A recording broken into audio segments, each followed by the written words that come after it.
This video is sponsored by PGYtech. Here is a blast from the past. The Panasonic Lumix G7. I love the G7. I think while it may not have been quite as groundbreaking as the Lumix GH5, when it came out in 2015, it offered so much spec for the price. God, bragging rights. I was even doing it back then, how obnoxious. Bit of a bargain brag first.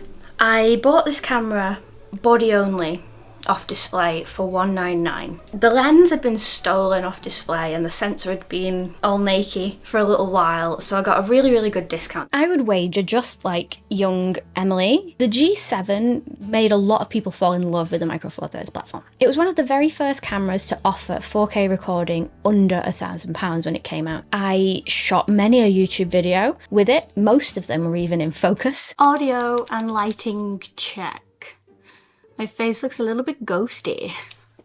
And I've even used it as like a C-cam for weddings as well. I'd have absolutely no qualms, in fact, sticking this as an overhead cam in 2025. The video quality is superb, even though it's a slightly older camera. You even have the Cinelite D profile built in, so you can color grade a little bit to taste if you like. As of the time that I am filming this video, the G7 is available for around or under £300, and there's tons of them in stock, so it's not like I've just found one obscure seller. This seems to be the going price, and it has been for a while, but these things are of course subject to change. I think you can get so much camera for that price and it still holds up in 2025. Now, Lumix obviously hit the ground running with what they offer with video, but I was more surprised at how much I use this camera for photography. You see, the Lumix G7 is really quite light. It's just 410 grams. And yes, the more pessimistic amongst you might say that that's rather plastic. Fantastic. But mine is still going strong. It's in the hands, the capable hands of another photographer, and I will show you what they do with it at the end of this video. I think it's very robust. It's not like the Lumix G100, which is very plastic fantastic, and I actually managed to crack the bottom of my base plate for that one. The G7 is plasticky, but it still feels pretty damn robust. So you have this wonderful combination of it being very light, pretty small, and great for photo and video. So I found myself taking this on lots of hikes. I took it to the top of Angel's Landing in Zion National Park, and we did cat bells and other things in the UK. It was a great hiking companion. However, of course, not weather sealed, so I would carry like a little sandwich bag or whatever, and if the weather turned, I'd just put it in the carrier bag and no more photos. So, you know, weather sealed cameras are always great in these situations, but in terms of everything else, it was great as like an everyday carry and like a hiking camera. One of the reasons for that is the OLED EVF. Pretty high quality, particularly for the time and the price. So if you are shooting on brighter days, you don't have to rely on the screen at the back. You've got a really nice EVF built in. And you also have a hot shoe and a flash. Oh, montage for the montage.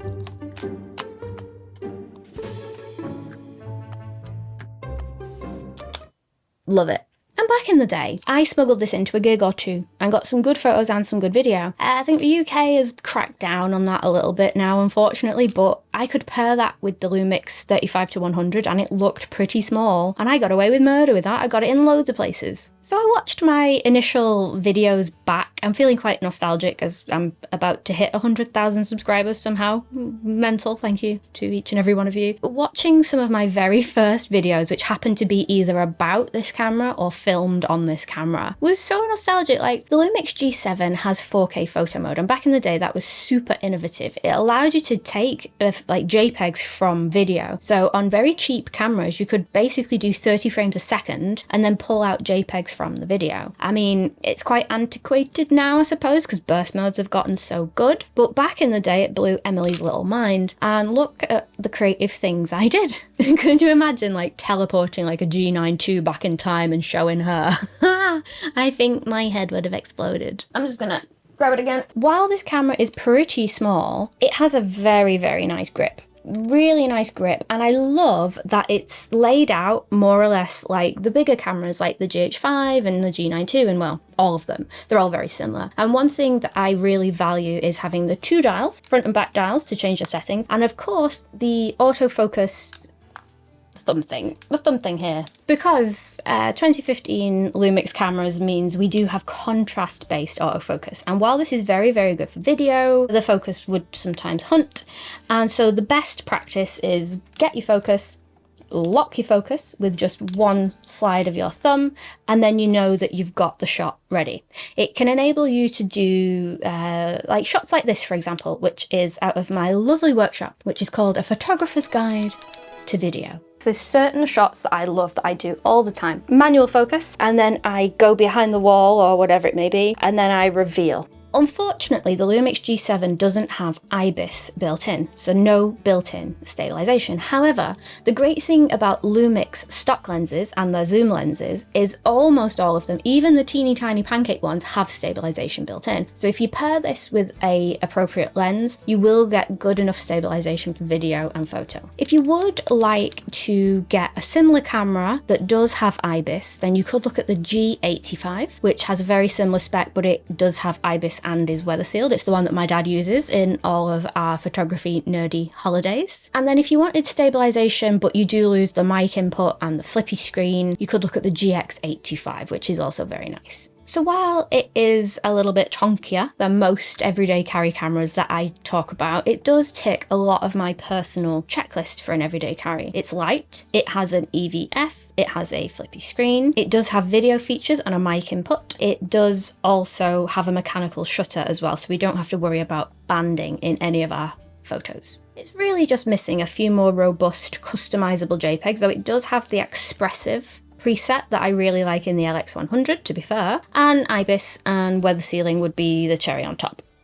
Otherwise, it's pretty damn close to being a very, very, very good option for an everyday carry. One thing Hiking Emily would have really appreciated back in the day, as I do now, is this beetle clip from PGYtech. You can just stick it on your camera bag, clip your camera to it, and you've got a really convenient way to keep your camera safe while you're on walks, hikes, or whatever it is you're doing. PGYtech are the sponsor of this video, and I'm going to quickly show you some cool stuff that I love from theirs. Here's one I made earlier. Let me show you the One Go Light 16-litre backpack. It's nice and small. One thing that I need with my camera bags is I want it to be like carry-on friendly, and I tend to have small cameras with me anyway, so I'd rather have a small incognito camera bag, and this definitely ticks those boxes. You've got back access and side access. I call it a little side hatch. On the side hatch, there is like an anti-theft thing that you can put the zip through for a bit of peace of mind if you're out and about with your bag. I'm also a big fan of the PGYtech camera straps. They have like the quick release things, and I think the colour combinations and the design is really stylish. If you'd like to learn more about PGYtech,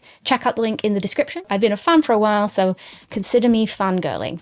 Let's get back to the nerdiness. So this is a really niche thing to talk about, but it's on my mind because I've recently come back from Iceland, and that is the quality of the eye cup around the EVF. I had the OM3 with me in Iceland and found that like resting my eye, why am I resting it against the one that's closed? Resting my eye against the eyepiece that was very plasticky was quite uncomfortable after a while. And I noticed on the G7, there's lots of nice firm rubber on the grip and a nice rubber eye cup. So it's a very well built camera, even though it's more budget friendly. Honourable mentions, it's of a time, but some people do enjoy them. My dad blooming loves it. Built-in panoramas, built-in time-lapse, and built-in stop motion. So the Lumix G7 comes in two colours. I had my original one, which was black and beautiful, but I'm really blooming fond of this silver one. This silver one is actually the prize for this month's photo contest, so by the time this goes live, I imagine that camera will have found a new home and will be going on new adventures. If you want to get involved in future photo contests, then just join my mailing list. There's a link in the description. It's free to join and it's always good nerdy fun. What about my old G7 then? So I passed the baton on to my good friend Martin, who we used to shoot loads of weddings with, and he just uses it as like his fun camera now. He recently was a guest at a wedding and actually still managed to get some really blooming nice photos out of the G7. It just warms my heart to think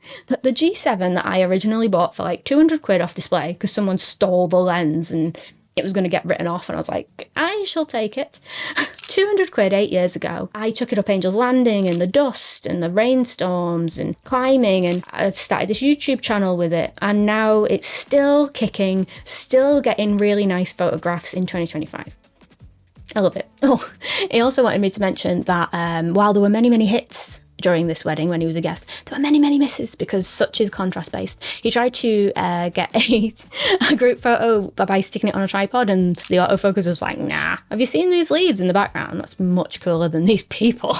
Why are these people in the way of the leaves? So yeah, the autofocus is far from perfect. If you've ever used contrast-based micro four thirds camera before, you'll know exactly what to expect. If you've not, just imagine it's fine for most scenarios, but probably not great for like fast-moving stuff or group photos. So reminiscing about this little camera has been a great blast from the past, and it reminded me, as I often say on this channel, like cameras have been good for a very blooming long time. Don't feel pressured to buy the latest and greatest thing because you can get something that came out 10 years ago.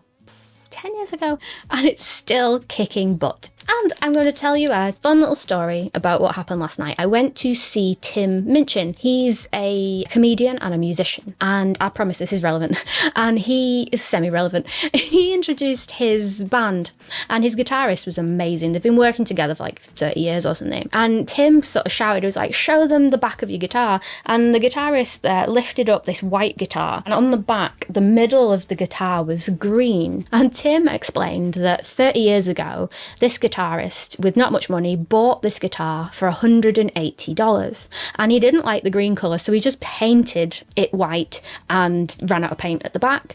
And all these years later, he's travelled the world as a professional musician. He's still using the same guitar. But I just thought, like, isn't that a wonderful metaphor? It's like, if you concentrate on the things that matter, like in terms of photography, like composition and going to workshops and going on trips and just putting the hours in, then it doesn't matter if you had a £180 guitar that's 30 years old or a £200 camera that's 10 years old. What matters is the person attached to it. And I hope that you found that as inspiring as I did, because it's something that we all need to remember. Sometimes I think when we're stuck in photography, we'll convince ourselves that we need a new lens or a new camera, when really what we've got is probably fine and we just need to get over the ruts that we find ourselves in. If you enjoyed this video, then check out some more in my tiny camera series, and see you in the next one.